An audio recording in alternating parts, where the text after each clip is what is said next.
Good morning, dear students. We are into the 16th part of the wrist and hand complex. We have been discussing about the metacarpophalangeal joint. So we have understood the range of motion and the degree of freedom available in the metacarpophalangeal joint, and we are into volar plates. So volar plate, otherwise, what is volar means anterior. So it is otherwise palmar plate because in hand it is in the palmar side. So at each of the metacarpophalangeal joint is a unique structure that increases joint congruence. Because last class we understood that because of the incongruence of the large metacarpal and the short large convex metacarpal head and the small concave phalangeal surface area, proximal joint surface area, it is incongruent. It is not a congruent joint. So this incongruence has been so we already understood that whenever there is incongruence, some structure will come to increase the surface area, joint surface area. So that is provided by, in MCP it is provided by volar plates. It also provides stability, not only congruity or increases surface area, it also provides stability to the metacarpophalangeal joint by limiting hyperextension. So hyperextension is not allowed. You try in your hand, you can see that when you try to together all the phalanges of from the MC try to hyperextend, it's not possible. Only a mild to 1 or 2 degrees of hyperextension is possible. For females maybe a bit more hyperextension is possible, but basically hyperextension is limited by the presence of volar plate. So therefore providing indirect support to the longitudinal arch. So that means that we already studied the palmar arches, the proximal transverse and the distal transverse and the longitudinal arch. So we understood. Now along with this we have to understand that the longitudinal arch also extends to the fingers. So while it crosses the MCP in the volar aspect, so the volar plates also increases the, so when we are talking about the arch, basically arch happens only in during flexion, right? So because of that, the volar plate also has a role to give support indirectly to the longitudinal palmar arch. The volar plate is composed of fibrocartilage and is firmly attached to the base of the proximal phalanx.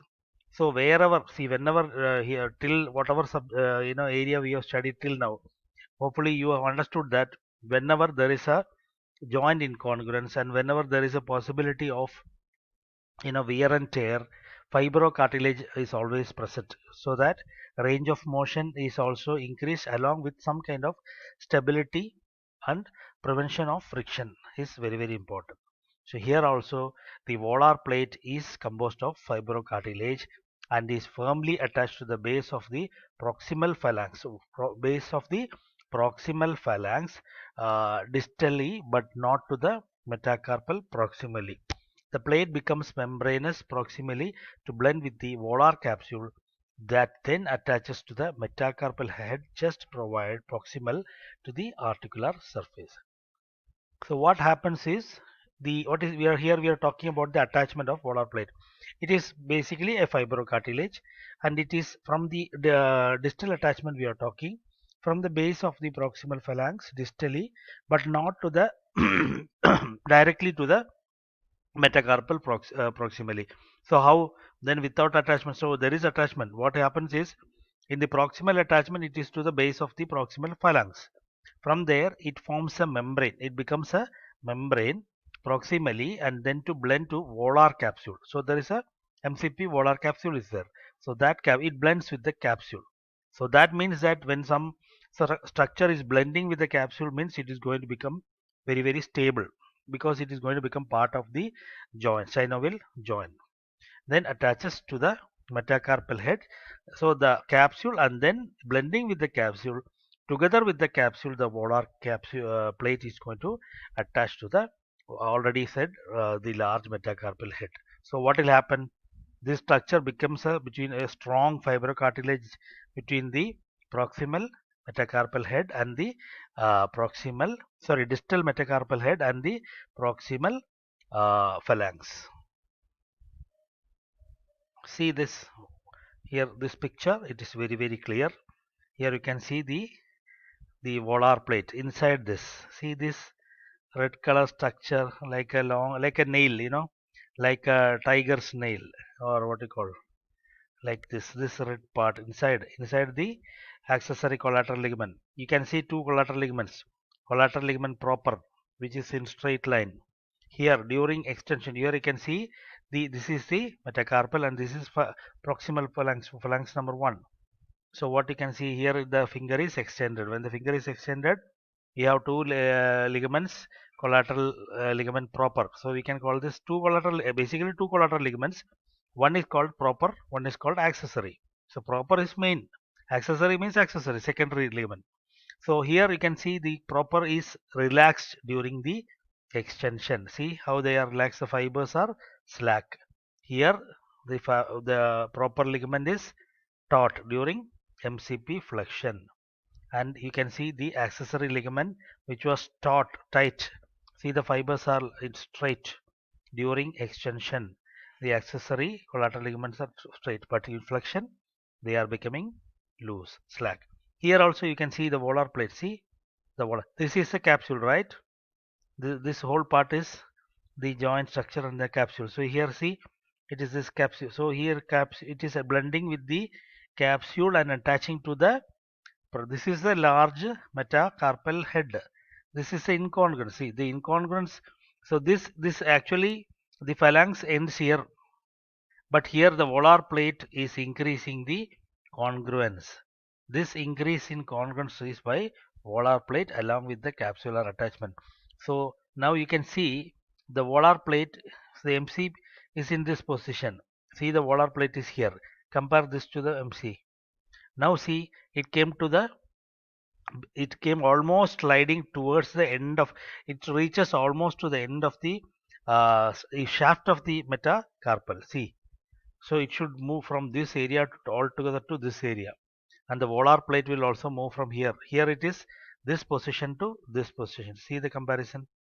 So that much movement is possible. That's why we are able to move our fingers so smoothly. Easily we are able to move, but stability is not lost, and though no other structure, tendons or no other structures are getting impinged also. If the volar plate was not there, the capsule, it was not blending with the capsule, then it will act differently, separately. That is also not good.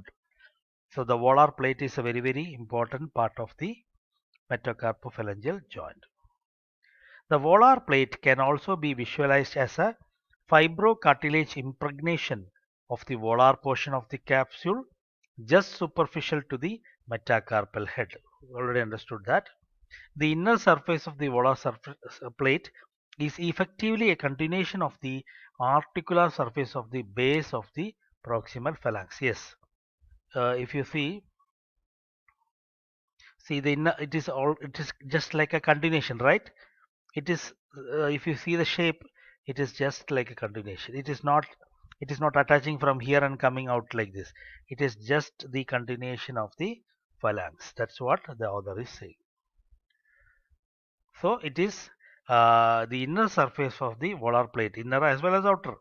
The surface are exactly the continuation of the base of the proximal phalanx. In extension, the plate adds to the amount of surface in contact with the large metacarpal head. So while in extension, it acts as a increasing the surface area contact to which is large. Metacarpal head is large. So the volar plate is mostly continuation of the proximal phalanx. Why?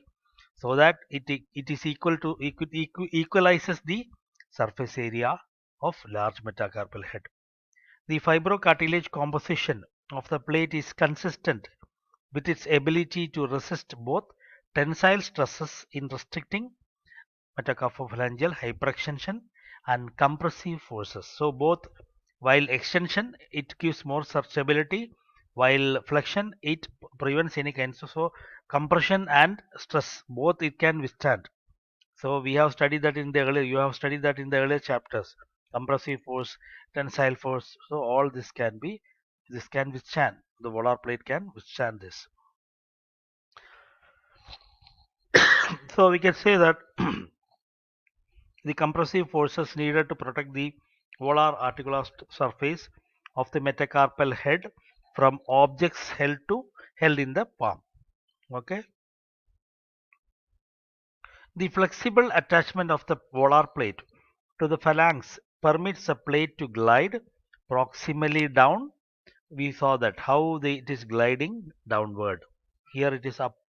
Compare always to the metacarpal head. It is up to the metacarpal. Now here it is this is the level of metacarpal. It is sliding downward, coming here during flexion. That is what we are seeing. So with this, what is important thing, without restricting any motion, though, so this has a capability to glide down the plate through the metacarpal head, and then it prevents, while also preventing pinching of the long flexor tendons in the MP. So just imagine if any all the tendons are going in this area, right? In the finger, it is going just very close to this area. So this plate will not allow any kind of impingement. Otherwise, the long flexor tendons, finger flexor tendons may get impinged in the metacarpophalangeal joint. So that is all prevented. So volar plate is very, very important structure.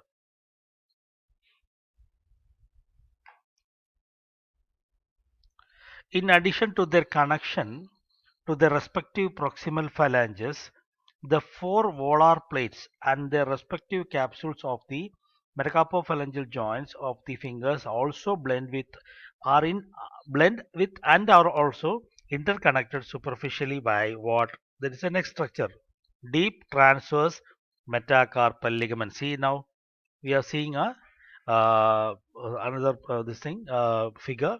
Here you can clearly see the first metacarpal, which is thumb. We are not discussing about that. We are discussing only the four metacarpal phalangeal joint structure for fingers. See this structure which is connecting the each phalanges. This is metacarpals, right? And then this is the first phalanx. So this ligament is there. See, one ligament is connecting to each finger. That is the metacarpal. It is connecting the each meta. So what is the name should be? Metacarpal ligament.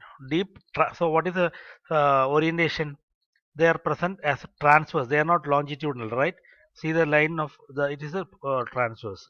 So it is called as, it is also deepest. So deeper and just attaching to the bones. So deepest part ligament. So they are called as deep transverse metacarpal ligament that, as we noted earlier, tethers together the heads of the metacarpals of the four fingers. See, you can see a lot of other structures also here. See, the transverse ligament comes and attaches, and it don't just like that overlap. Here, it then forms what we call as annular pulleys. So that means that here it is very tight and attaching to the bone here. But here we have another structure like pulley, annular pulleys. So beneath the annular pulleys we have the long two tendons, FDS, that is flexor digitorum superficialis and flexor digitorum profundus.